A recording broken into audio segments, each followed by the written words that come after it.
Hello everyone, मेरे channel में आप सबका स्वागत है। मेरा नाम है मृणालिनी। चलिए देखते हैं इस रीडिंग में यूनिवर्स आपको क्या मैसेज देना चाहते हैं। डियर यूनिवर्स, प्लीज़ बताइए जो भी कलेक्टिव इस रीडिंग को देख रहे हैं उनके हाईएस्ट गुड के लिए आप उन्हें क्या बताना चाहते हैं। Dear universe, thank you for your grace, thank you for the love, thank you for abundance, thank you for healing, thank you for transformation, thank you for guidance, thank you for clarity, thank you for validation, thank you for protection. Dear universe, thank you, thank you, thank you. Reading general reading है, तो जितना आपको resonate करता है उतना ही लीजिए। बाकी सारे मैसेजेस को ओवरथिंक मत कीजिए, और नहीं रेजोनेट करता है तो कोई बात नहीं, मेरा चैनल विजिट कर सकते हैं। उसमें आपको भी बहुत सारे वीडियोस मिल जाएंगे। जो भी टाइटल आपको पसंद आए आप देख सकते हैं, हो सकता है उसमें आपके लिए कोई मैसेज हो। और एनर्जी आपको जैसे रेजोनेट करता है अकॉर्डिंगली आप जेंडर स्विच भी कर सकते हैं और रोल रिवर्स भी कर सकते हैं। चलिए देखते हैं क्या मैसेज है आपके लिए।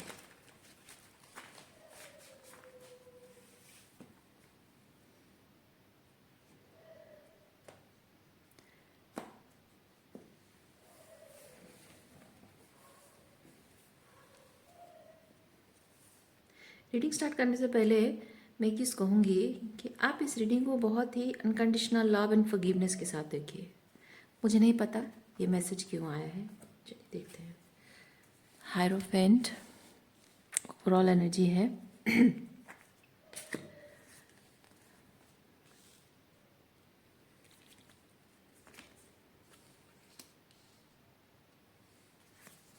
प्रोमिसेस प्रोमिसेस और कमिटमेंट्स जो कि ज़िंदगी भर निभाना है।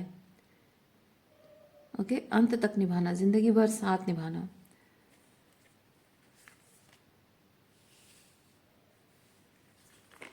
हमेशा आप लोगों से ये उम्मीद करते रहे हैं, लेकिन आप डिसअपॉइंटेड रहे हैं।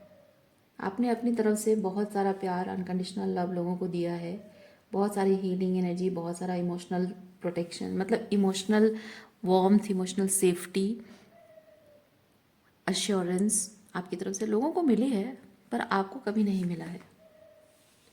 लोगों ने हमेशा आपको एक ऑप्शन की तरह ट्रीट किया है,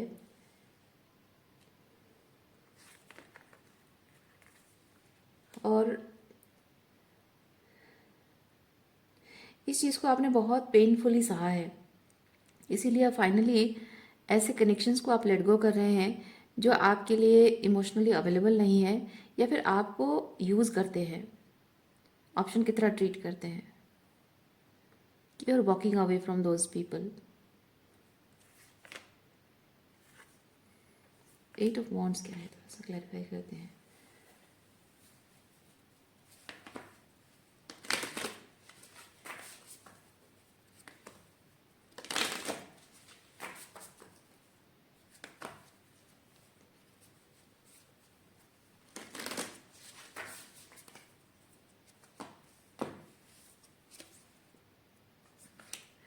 बार बार ये शामन कार्ड क्यों आ रहा है? Yes, fault line basically walking on egg shells को बताता है। आपने लोगों के डार्क साइड को देखा है, उनके अंदर की लाइट एनर्जी को भी आपने देखा है, और उनके डार्क और लाइट एनर्जी दोनों के बीच कब कौन सी एनर्जी स्विच हो जाए, ये होता है all of a sudden switch हो जाना, फॉल्ट लाइन। ओके, कब किस मोमेंट पे उनके लाइट एनर्जी से डार्क एनर्जी में आ जाती है, dark energy all of a sudden कभी लाइट एनर्जी में आ जाते हैं, ये आपको समझ में नहीं आता है। और ये चीज़ आपको साइकोलॉजिकली बहुत ट्रॉमाटाइजिंग लगता है, जाहिर सी बात है, बहुत ट्रॉमाटाइजिंग होता है। इंसान उसमें साइकोलॉजिकली सेफ नहीं फील करता है, इमोशनली भी सेफ नहीं फील करता है। हो सकता है कि अगर इसमें फिजिकल अब्यूज़ इन्वॉल्व हो तो फिजिकली भी अपने आप को सेफ नहीं फील कर रहा है। किसी भी मोमेंट पे कभी हाथ उठ जाए कोई, मतलब आपको कोई मार दे, कभी किसी भी मोमेंट पे फिर आके माफ़ी मांग ले, प्यार जता दे, फिर हंसते हंसते बात करते करते अचानक से आपको फिर थप्पड़ लगा दे, शायद कोई ऐसे टाइप का इंसान है।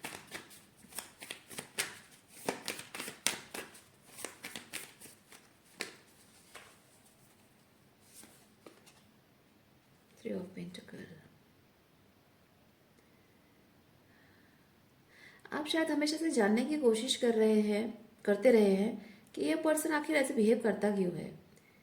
प्यार भरी बातें करते करते ऑल ऑफ ए सडन एकदम हाइपर हो जाना, या फिर झगड़ा हो रहा है ऑल ऑफ ए सडन फिर इमोशनल हो जाना, प्यार जताना, या फिर द वेरी मोमेंट झगड़ा खत्म होता है फिर ऐसे बिहेव करना जैसे कुछ हुआ ही नहीं। और आपसे शायद वो एक्सपेक्टेशन रखता है कि आपको उसे भूल जाना है, जो भी हुआ उसे भूल जाना है और ऐसे बिहेव करना जैसे कुछ हुआ ही नहीं, जो कि आपसे हो नहीं पाता है, जाहिर सी बात है। ये जिन लोगों में थोड़ी सी साइकोलॉजिकल इश्यूज होते हैं जनरली वो लोग ऐसे बिहेव करते हैं।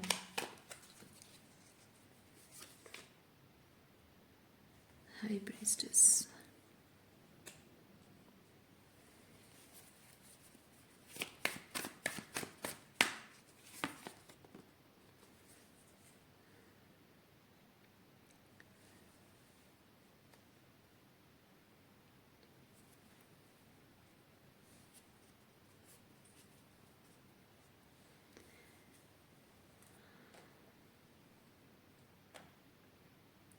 हाँ, ये जिस पर्सन की हम बात कर रहे हैं उसमें थोड़ी सी साइकोलॉजिकल इश्यूज हैं, और हो सकता है कि उस विद द 10 ऑफ पेंटिकल उसके परिवार से वो आई है इश्यूज।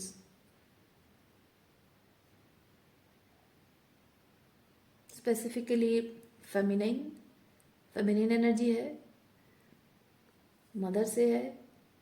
देखिए, दो चीज़ें हो सकती है, इधर उसकी साइकोलॉजिकल इश्यूज हैं एक्चुअली में है और उसकी मदर से ये चीज़ आई हुई है, या फिर उसकी मदर वुंड्स हैं। मदर के साथ रिलेशनशिप, मतलब मदर वुंडेड है, टॉक्सिक है, मैनिपुलेटिव है, नार्सिसिस्ट है, और उसकी वजह से उसके इस तरह से ट्रॉमा है, और वो ट्रॉमा की वजह से थोड़ा सा उसके नर्वस सिस्टम बहुत हाइपर एक्टिव रहता है, जिसकी वजह से कि ये पर्सन हमेशा बहुत विजिलेंट मोड में रहता है, जिसकी वजह से आपके साथ बातचीत करते वक्त जब भी उसको ग्रीन फ्लैग दिखता होगा तो वो अच्छे से बिहेव करता होगा, और जैसे ही रेड फ्लैग दिखता होगा वो एकदम हाइपर एक्टिव हो जाता होगा, एकदम लड़ाकू मोड में आ जाता होगा, क्योंकि वो आपकी बातों में या आपके बिहेवियर में जो रेड फ्लैग दिखे उसको, तो वो अनसेफ फील करता है क्योंकि उसको ऑलरेडी ट्रॉमा है। अनसेफ फील करता है तो वो एकदम जबकि उसका ट्रॉमा रिस्पॉन्स यही चीज़ है कि वो सर्वाइवर मोड में आ जाता है, अपने आप को प्रोटेक्ट करने के मोड में आ जाता है, तो प्रोटेक्ट करने के लिए उसको जो सही लगता है वो वही चीज़ करता है। और जस्ट बिकॉज उसके ट्रॉमा है, जस्ट बिकॉज हम देख पा रहे हैं कि उसकी कुछ वुंड्स हैं, इश्यूज हैं, वो जस्टिफाई नहीं करता है कि वो जो कर रहा है सही कर रहा है या उसको करने देना चाहिए। नहीं,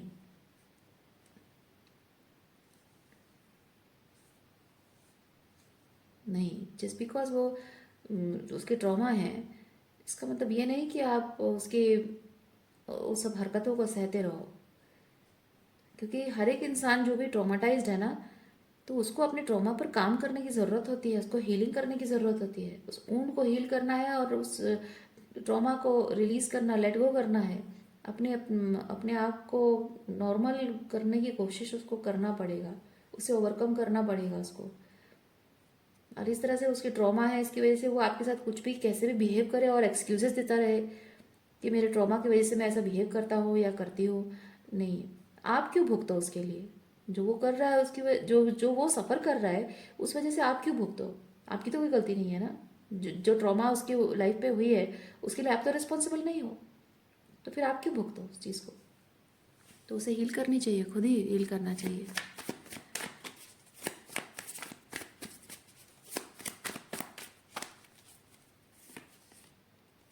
देखिए, इमोशनल हीलिंग की ज़रूरत है इस पर्सन को, जो वो खुद पर काम नहीं करना चाहता है।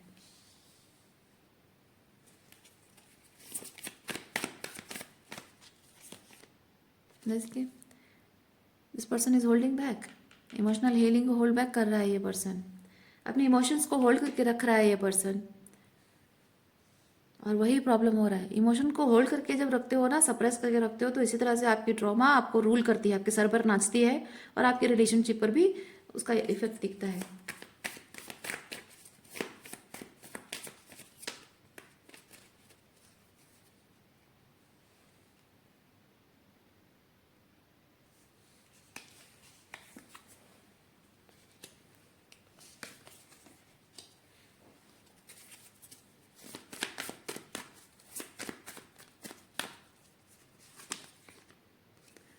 थ्री ऑफ सॉर्ड्स, देखिए उसका हार्ट ब्रेक अभी भी है, वो ट्रॉमा की वजह से पेन अभी भी है, होल्ड कर रहा है ये पर्सन अभी भी।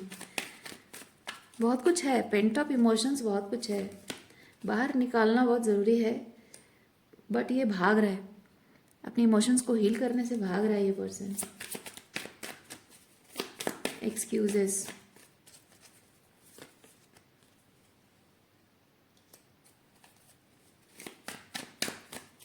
ये पर्सन चाहता है कि आप अपना बड़ा बड़ा दिल रखो, बड़प्पन रखो, और आप इसकी सारी ट्रॉमा की वजह से इसकी सारी गलतियों को माफ़ कर दो।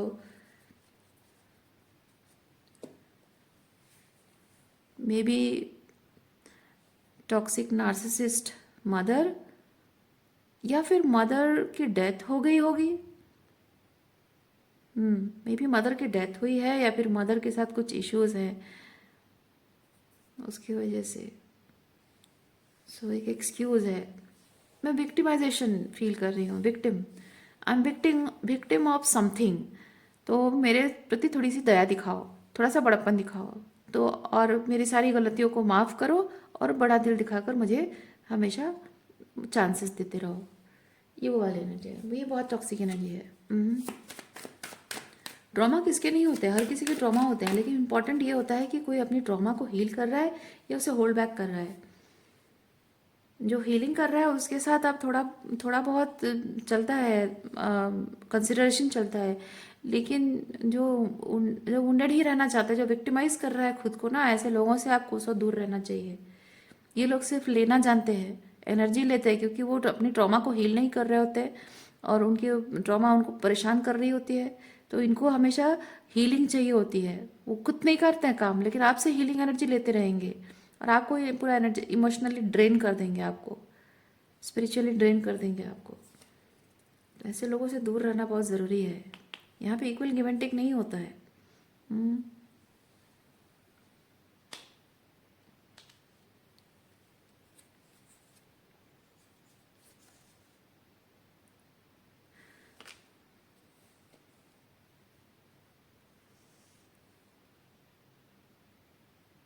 आप शायद इंतज़ार कर रहे हो,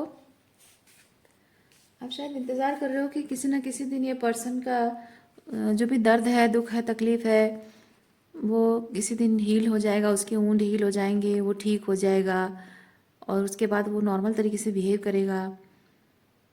शायद आप उस बात का इंतज़ार कर रहे हैं।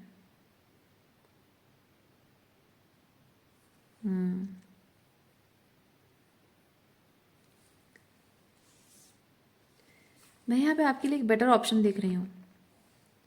ये सब पेंटेकल के साथ बेटर ऑप्शन है। यूनिवर्स आपको कह रहा है कि आप बेटर ऑप्शन जो है उसकी तरफ जाइए, आगे बढ़िए। आप क्योंकि क्या कर रहे हो, आप सोच रहे हो कि इसके जो ट्रॉमा है, ये जब हीलिंग हो जाएगी तो हमारे बीच सब कुछ ठीक हो जाएगा, और हम फाइनली फिर से खुश रहने लगेंगे। और दूसरा चीज़ कि आपको बुरा लग रहा है, आपको इस पर्सन को छोड़ने में बुरा बुरा लग रहा है कि इसको, ये ऐसे ट्रॉमाटाइज पर्सन है, तो बेचारा है या बेचारी है, तो मैं इसको सहारा मुझे देना चाहिए, साथ देना चाहिए, और मैं उसको ऐसे हालत में छोड़ नहीं सकता हूँ। शायद आपको बुरा लग रहा है,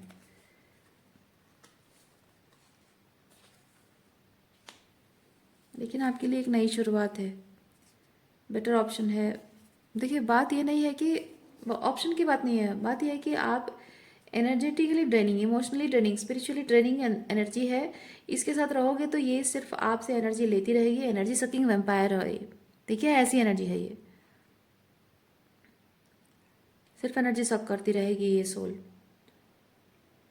और आप अपने आप में नहीं रहोगे, आपका हार्ट चक्र, ये जो आपका कप ऑफ लव है ना, वो खाली हो जाएगा, अपने लिए कुछ नहीं रहेगा। आप अपने लिए कुछ, मतलब खुद से प्यार नहीं कर पाओगे, खुद से जोड़ ही नहीं पाओगे। इस पर्सन को अगर एनर्जी फीड करते रहोगे, प्यार देते रहोगे, इसके लिए अगर जियोगे, तो आप अपने लिए जी नहीं पाओगे, अपने आप को पहचानना भूल जाओगे, आप अपने आप को आइडेंटिफाई नहीं कर पाओगे, आप क्या से क्या बन जाओगे। जैसे मैं हमेशा कहती हूँ, कर्मा एक्सचेंज होता है, इसको हीलिंग करने की ज़रूरत है, इनर वर्क, शैडो वर्क करने की ज़रूरत, वो नहीं करेगा, और उसके लिए आप अपना प्यार दोगे ताकि उसको हीलिंग मिले, तो उसका जो पार्ट का जो शैडो वर्क है वो करना आपको पड़ेगा। यानी कि वो अपने सारे ट्रॉमा जो है आपको पास कर देगा, और फिर आप खुद ट्रॉमाटाइज्ड हो जाओगे, खुद विक्टिम बन जाओगे, और खुद आपको वो हीलिंग करनी पड़ेगी। अपने हाथों से अपने लिए क्यों गड्ढा खोद रहे हो आप?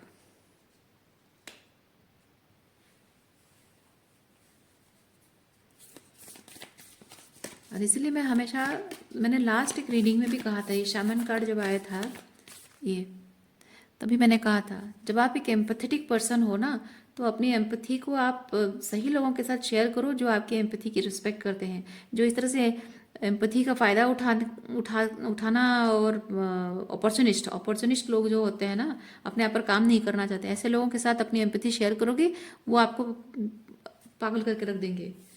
इसीलिए शामान जो होते हैं वो एम्पथेटिक होते हैं, स्पिरिचुअली बहुत अवेयर होते हैं, और उनकी एम्पथी को प्रोटेक्ट करने के लिए उनकी शैडो साइड हमेशा एक्टिव रहती है। तो आपको इस पर्सन को नो कहना होगा। शैडो दिखाने का मतलब यही चीज़ है, आपको इस पर्सन को नो कहना होगा। देखिए ओशन कार्ड भी आ गया। ओशन कार्ड का मतलब यही चीज़ है कि दुनिया भर का सारा कचरा जैसे समंदर में आके मिलता है ना, ये पर्सन अपनी जिंदगी का, अपनी आत्मा का जो भी कार्मिक बैगेजेस कैरी कर रहा है, ये जो ट्रॉमा है, ये जो दुख और तकलीफ है, उसके उसके जो भी जिस जिस तरह की जो भी बिहेवियर है, वो पूरी टोटली उसकी पर्सनालिटी जो है, तो उसका कार्मिक बैगेज है।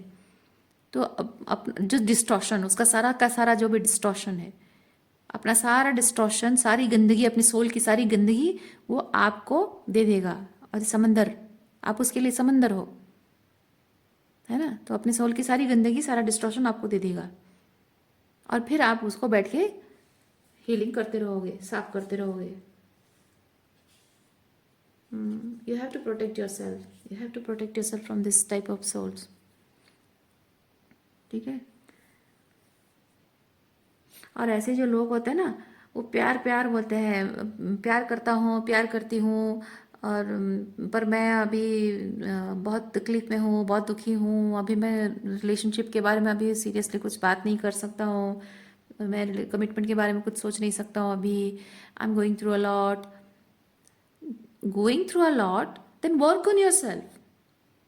लेकिन गोइंग थ्रू अ लॉट बोल के बस आपसे एनर्जी लेते रहना, ऐसे लोगों को टाटा बाय में बोलना आपके लिए अच्छा है, आपकी इमोशनल और मेंटल हेल्थ के लिए अच्छा है, बेहतर है। You need to protect yourself. Okay, so reading मैं यहीं पे रखती हूँ। उम्मीद करती हूँ इस रीडिंग से आपको कुछ क्लैरिटी मिली हो। मैं आपको नेक्स्ट रीडिंग में मिलती हूँ। अपना ख्याल रखिए, खुश रहिए, बाय।